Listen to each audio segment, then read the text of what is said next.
Pak Presiden telah menetapkan bencana atau COVID-19 sebagai bencana nasional non-alam. Oleh karena itu, APD dibekali kepada petugas kami dalam melaksanakan pertolongan pertama. Petugas personil kami tidak ragu-ragu. Paling bijak yang bisa kita lakukan adalah dengan disiplin dan dengan ketat menerapkan protokol kesehatan.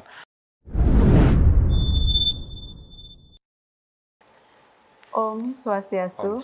Selamat sore sahabat Bali Puspa News, kembali lagi bersama saya Sari.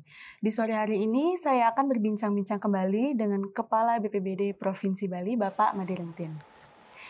Selamat sore Bapak. Selamat sore. Ya, sebelumnya nih Pak, kita mau tanya Pak, di tengah pandemi COVID-19 ini, kira-kira BPBD itu perannya seperti apa sih Pak?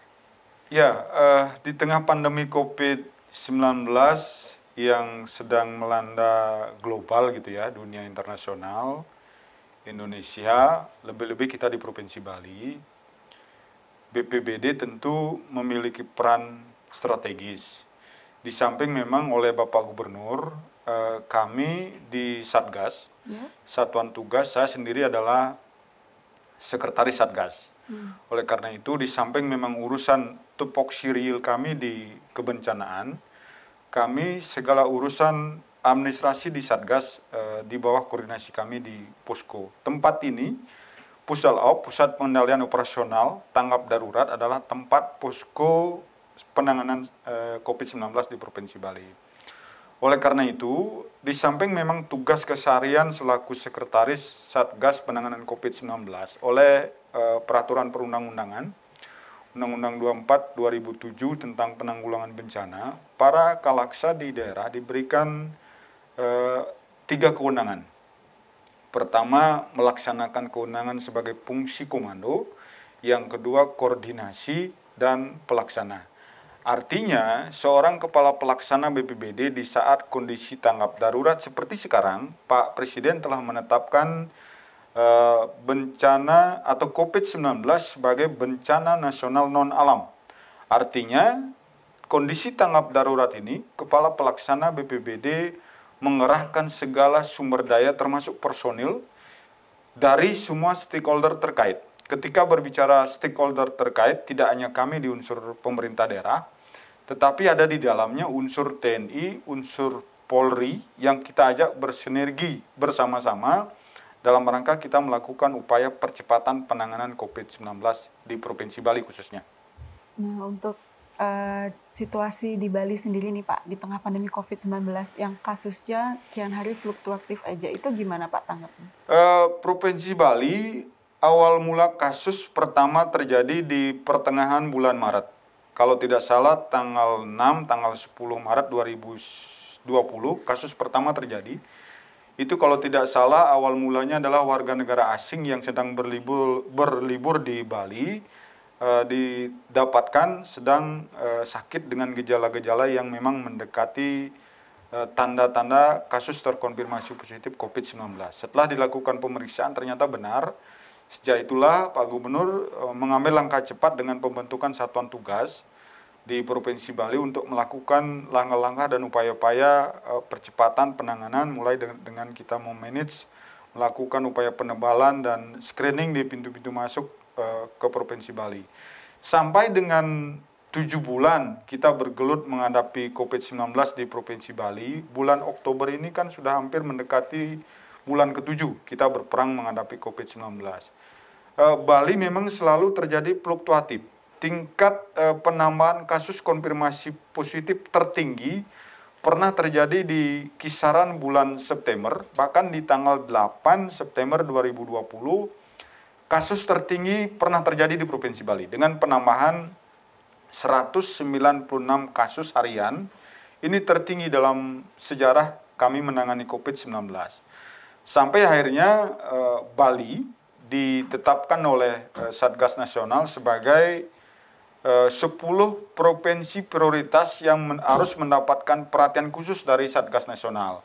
Oleh karena itu, Satgas Nasional memberikan arahan tegas kepada kami, Provinsi Bali, Satgas di Provinsi Bali, untuk melakukan upaya-upaya percepatan. Sekurang-kurangnya kami melakukan optimalisasi terhadap 3T. 3T itu tracing, testing, dan treatment. Jika pada saat peningkatan kasus terkonfirmasi positif cenderung tinggi di kisaran bulan September, kami melihat sebagai hasil evaluasi kami bahwa peningkatan kasus ini terjadi lantaran atau tidak bermaksud untuk mengkambing hitamkan, tidak, tetapi kondisi real di masyarakat bahwa ada kecenderungan pada saat itu kasus terkonfirmasi positif yang diberikan izin untuk boleh karantina mandiri di rumah, ada kecenderungan warga kita yang positif karantina mandiri di rumah tidak disiplin di satu sisi, di sisi lain dukungan kondisi rumah sarana prasarana yang tidak memadai yang dalam arti bahwa mereka masih dalam satu rumah bergabung dengan anggota keluarga yang lain. Padahal mereka sedang karantina, sedang kasus dan sudah dinyatakan positif berdasarkan hasil swab. Interaksi di dalam keluarga terjadi. Seorang bapak positif, istri, anak-anak, tetangga, keluarga terdekat, tidak mungkin tidak ada interaksi. Dipastikan ada interaksi, sehingga beberapa minggu terakhir di bulan September itu, klaster keluarga terjadi peningkatan yang cukup signifikan. Berdasarkan kondisi itu, hasil evaluasi kami di Satgas Provinsi Bali atas arahan Satgas Nasional, segera dilakukan perubahan kebijakan. Bapak Gubernur memberikan penegasan terhitung sejak tanggal 17 September 2020, yang semula melakukan karantina di rumah, dia sudah positif. Sejak 17 September, Pak Gubernur tegas, tidak ada lagi kasus positif yang melaksanakan karantina mandiri di rumah. Konsekuensi logisnya adalah kami di BPBD ditugaskan oleh Pak Gubernur, oleh Pak Sekda, menyiapkan hotel-hotel sebagai tempat karantina. Sampai saat ini, tidak kurang dari 114 hotel kami siapkan untuk tempat karantina bagi orang tanpa gejala dan bergejala ringan. Kenapa banyak sampai belasan? Karena asumsi kami di Satgas atas dasar arahan dari Pak Gubernur, tiap kabupaten kita plot 1 sampai 2 hotel. Kami siapkan hotelnya, kami memohonkan anggaran berdasarkan bersumber dari anggaran APBN yang kita istilahkan di kebencanaan dana siap pakai yang kami usulkan dari BNPB, Badan Nasional Penanggulangan Bencana. Kemudian apa kewajiban teman-teman kabupaten? Teman-teman kabupaten punya kewajiban, 1, membawa warga yang positif ke hotel tempat karantina. Yang kedua, mereka menyiapkan petugas. Petugas itu terpilah 2. Petugas dan penjaga keamanan dan tenaga kesehatan yang bertugas 24 jam, dua-duanya bertugas 24 jam. Tenaga kesehatan tentu lebih intens di dalam melakukan upaya perawatan. Sampai saat ini, tidak kurang dari 14 hotel telah kami siapkan, di samping di satu sisi untuk menampung kasus konfirmasi positif OTG dan gejala ringan, juga kita persiapkan untuk tenaga kesehatan yang selama ini bertugas di rumah sakit rujukan. Polanya adalah shift 1, mereka 14 hari bertugas, selesai akan bertugas untuk bergabung kembali ke rumah tangga masing-masing, ke keluarga. Mereka wajib menjalani swab. Ketika hasilnya sudah negatif, baru boleh bergabung dengan keluarga. Ketika hasilnya positif atau mungkin ada gejala mengarah kepada COVID, mereka sementara waktu kita tempatkan di karantina, tidak diizinkan untuk pulang bergabung kepada keluarganya. Lalu Pak, untuk petugas BPBD yang bergerak di lapangan khususnya, kenapa harus menggunakan APD saat mengevakuasi salah satunya korban kecelakaan? Padahal belum tentu korban kecelakaan tersebut terkonfirmasi positif COVID-19. Ya, BPBD Provinsi Bali, kami juga berkolaborasi dengan seluruh personil kami di BPBD Kabupaten Kota. Kita punya personil unggulan yang kita sebut dengan tim ESR, Emergency Service Response. Jadi memberi respon cepat pada kesempatan pertama ketika ada kejadian kegawat daruratan. Saya contohkan terjadi kecelakaan di sebuah jalan X misalkan, pasti telepon call pertamanya kepada kami di BPBD 251177. Di tengah pandemi COVID-19 sekarang, di tengah keraguan-raguan kita, apalagi sang kecelakaan itu kita belum tahu statusnya. Apakah dia orang dengan gejala, apakah dia orang tanpa gejala, atau justru malah sebaliknya orang yang bersangkutan adalah sudah terkonfirmasi, atau bahkan masih karier. Dalam rangka kita melakukan upaya preventif kesiapsiagaan kita, terutama penyelamatan personil yang bertugas, adalah kita mengambil langkah safety. Langkah safety yang dimaksud, amankan diri sebelum kita memberikan layanan dan mengamankan orang yang celaka. Oleh karena itu, safety diri sendiri, personal safety dulu, sebelum kita melakukan upaya pertolongan pertama kepada sang kecelakaan. Oleh karena itu, APD dibekali kepada petugas kami dalam melaksanakan pertolongan pertama, petugas personil kami tidak ragu-ragu. Kalau toh kemungkinan terjelek terjadi di manajemen penanggulangan bencana, selalu kita berpikir kemungkinan terburuk yang terjadi. Kemungkinan terburuknya adalah ketika kita menolong orang celaka, katakanlah dia yang terkonfirmasi positif. Maka ketika kita menggunakan APD lengkap, kita tentu sudah terlindungi, protap telah kita lewati, secara personal kita sudah terlindungi dari paparan COVID-19. Jangan lupa, kami petugas BPBD yang sama posisi kami dengan Pol PP, dengan Dinas Kesehatan adalah garda terdepan yang berinteraksi langsung dengan kasus terkonfirmasi positif, tentu punya risiko yang luar biasa. Oleh karena itu, menjaga diri, tindakan preventif, membentengi diri sendiri, salah satunya adalah dengan melengkapi alat pelindung diri pada level tertentu. Saat kami mengevakuasi, terutama kasus terkonfirmasi positif, ambulan bergerak, sopir dan pendampingnya menggunakan APD level 3 yang memiliki tingkat keamanan sama dengan tenaga kesehatan yang melakukan atau bertugas di rumah sakit rujukan. Karena kan kita sudah berdampingan dengan kasus terkonfirmasi positif. Oleh karena itu, petugas kita kami lengkapi dengan APD pada level 3. Lalu untuk BPBD sendiri Pak, apakah dapat untuk mengantarkan pasien yang bergejala ataupun yang OTG untuk dibawa ke rumah sakit atau ke tempat isolasi Pak? Selama ini sejak awal mula kasus di bulan Maret tadi ya saya katakan petugas BPBD kami berkolaborasi dengan Dinas Kesehatan memang yang menjadi garda terdepan di dalam upaya evakuasi. Kami punya ambulan, teman di Dinas Kesehatan juga punya ambulan. Sebelum kita berharap pada kesempatan berikutnya evakuasi dari para mobil-mobil ambulan dari rumah sakit rujukan. Kitalah yang memang harapan pertama dari masyarakat untuk melakukan evakuasi. Dapat dan bahkan kami selama pandemi COVID-19, pergerakan kami untuk melakukan evakuasi keadaan normal agak kurang kami lakukan.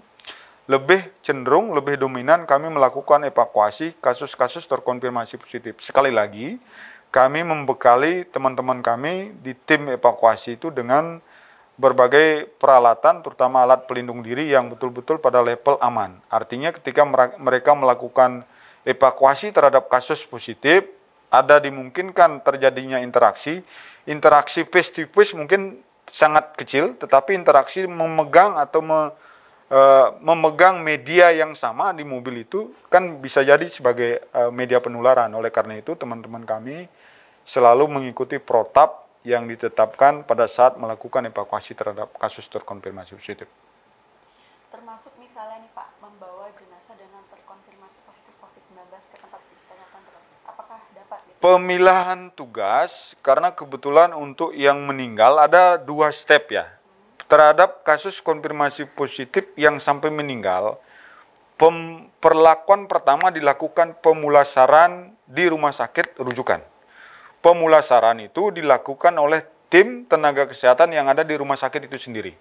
Ketika sudah out dan keluar dari tempat jenazah, kamar jenazah di rumah sakit rujukan, untuk mengantar ke daerah asal tempat akan dikuburkan, itu ada tim pemakaman dari daerah kabupaten kota masing-masing. Saya contohkan di Karangasem, saya contohkan di Buleleng, di Bangli, bahkan hampir di seluruh kabupaten kota yang ada di Provinsi Bali telah membentuk yang disebut dengan tim pemakaman. Bahkan sebagai upaya memberikan respon reward terhadap tugas mereka yang begitu berat, ini sangat berisiko, mereka oleh daerah masing-masing diberikan dalam bentuk insentif sebagai wujud penghargaan award kepada mereka di dalam melaksanakan tugas.